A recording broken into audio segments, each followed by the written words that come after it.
પહેલું 12 ખેડૂતોના જામીન મૂકવામાં આવેલા એનું પહેલું હિયરિંગ હતું 27/10/2025. વકીલો દ્વારા પાર્ટી દ્વારા વાતો કરવામાં આવતી કે હાઈકોર્ટના સારામાં સારા વકીલ હાજર રાખવામાં આવશે, ચિંતા ન કરતા. જેલની અંદર રહેલા ખેડૂતોને હું કહેતો હતો કે તમે આવતીકાલે છૂટી જશો, ચિંતા ના કરતા, આપણા સારામાં સારા વકીલો આવવાના છે. મને 27 તારીખે ખબર પડી કે પાર્ટી તરફથી સિંગલ વકીલ ત્યાં હાજર નથી રહ્યો.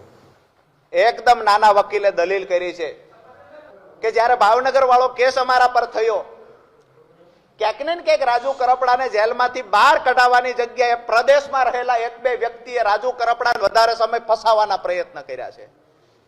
મને ફસાવે એનાથી મને કોઈ દુઃખ નહોતું, અફસોસ નહોતો.